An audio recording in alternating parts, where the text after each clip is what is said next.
अपनी विशेष भौगोलिक स्थिति के कारण दुनिया के समृद्ध जैव विविधता वाले देशों में से एक है।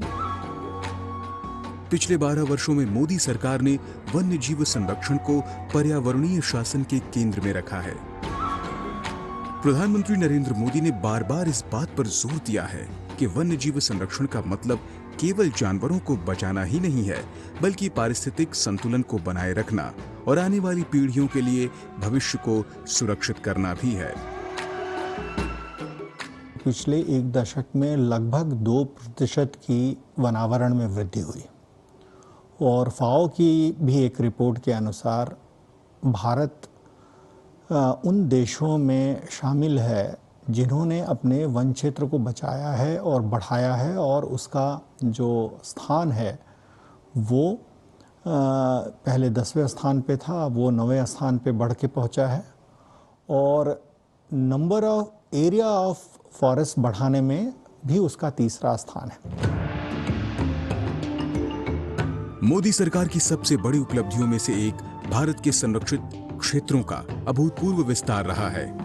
2014 में भारत में 757 संरक्षित क्षेत्र थे। आज यह संख्या बढ़कर 1100 से अधिक हो गई है, जो करीब 1,87,000 वर्ग किलोमीटर क्षेत्र में फैला है।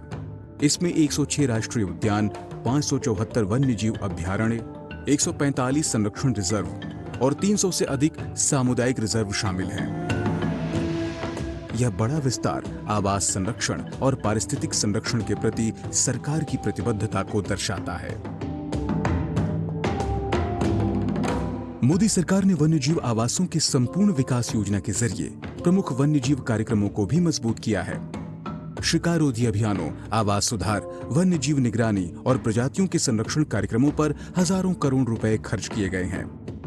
अब इसके परिणाम जमीन पर दिखाई देने लगे हैं। भारत में शेरों की संख्या 2020 की 674 से बढ़कर 2025 में लगभग 900 हो गई। देश के पहले वैज्ञानिक सर्वेक्षण में जंगलों में 700 से अधिक हिम तेंदुओं का अनुमान लगाया गया। इसके अलावा भारत ने पहली बार समन्वित नदी डॉल्फिन गणना अभियान चलाया, जिसमें 6300 से अधिक गंगा नदी डॉल्फिन दर्ज की गई। ये उपलब्धियां वन्यजीव संरक्षण में भारत की बढ़ती वैज्ञानिक और संस्थागत क्षमता को दिखाती हैं।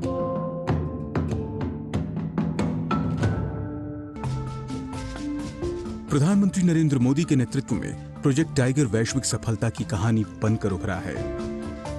भारत में बाघों की संख्या 2014 के 2226 से बढ़कर 2022 में 3682 हो गई है। आज दुनिया के 70% से अधिक जंगली बाघ भारत में पाए जाते हैं। साथ ही टाइगर रिजर्व की संख्या 47 से बढ़कर 58 हो गई है। मोदी सरकार ने हाथी संरक्षण पर भी विशेष ध्यान दिया है। भारत में हाथी रिजर्व की संख्या बढ़कर 33 हो गई है। उत्तर प्रदेश, छत्तीसगढ़ और तमिलनाडु में नए रिजर्व बनाए गए हैं।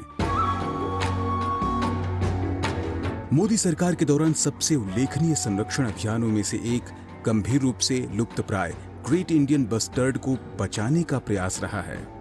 राजस्थान में संरक्षण प्रजनन कार्यक्रम, आर्टिफिशियल इंक्यूबेशन, आवास सुधार और आधुनिक प्रजनन तकनीकों का उपयोग करके इस प्रजाति को विलुप्त होने से बचाने की कोशिश की जा रही है। इसी तरह प्रोजेक्ट घड़ियाल और प्रोजेक्ट स्लॉथ बियर जैसी नई संरक्षण पहले भी शुरू की गई हैं। प्रधानमंत्री मोदी की सरकार ने आर्द्र भूमि, मैंग्रोव और वन पुनर्स्थापन पर भी विशेष ध्यान दिया है।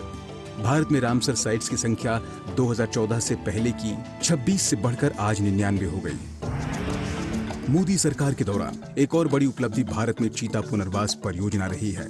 प्रोजेक्ट चीता के तहत दशकों बाद भारत की धरती पर चीतों की वापसी हुई है।